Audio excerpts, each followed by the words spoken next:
നബി റസൂലുള്ളാഹി സ്വല്ലല്ലാഹു അലൈഹി വസല്ലം അവിടെ നിന്ന് പഠിപ്പിക്കുകയാണ്, അൽ കയ്യിസു മൻ ദാന നഫ്സഹു വ അമില ലിമാ ബഅദൽ മൗത്ത്. ബുദ്ധിമാൻ ആരാണെന്ന് പഠിപ്പിക്കുകയാണ്, അവൻ്റെ ആത്മാവിനെ വിചാരണ ചെയ്യുകയും മരണാനന്തരമുള്ള ജീവിതത്തിനു വേണ്ടി പ്രവർത്തിക്കുകയും ചെയ്യുന്നവനാണ്. പിന്നീട് അവിടെ നിന്ന് പഠിപ്പിക്കുകയാണ്, ഉൽ ആജിസു, ഇനി കഴിവില്ലാത്തവൻ ആരാണെന്ന്, മൻ അത്ബഅ നഫ്സഹു ഹവാഹ തുമ്മ തമന്ന അലല്ലാഹ്.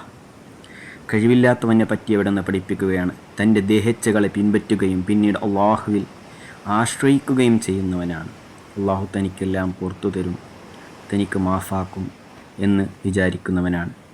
അതുകൊണ്ട് ബുദ്ധിമാനെ പോലെ സൽക്കർമ്മം ചെയ്യുകയും നഫ്സിനെ മരണത്തിന് മുമ്പായി തന്നെ വിചാരണ ചെയ്യുകയും അള്ളാഹുവിലേക്ക് സൽക്കർമ്മങ്ങളെ കൊണ്ട് അടുക്കുകയും ചെയ്യുന്നവനാണ്. പരാജിതൻ അവൻ തൻ്റെ ദേഹത്തെ പിൻപറ്റുകയും ഇച്ഛക്കനുസരിച്ച് അള്ളാഹുവിനനുസരിക്കാതെ അവൻ സമയം വ്യർത്ഥമാക്കുകയും ചെയ്യുന്നു. അതിനെ തൊട്ട് അള്ളാഹു തആല നമ്മളെ കാത്ത് രക്ഷിക്കുമാറാവട്ടെ. അസ്സലാമു അലൈക്കും വറഹ്മത്തുള്ളാഹി വബറകാതുഹു.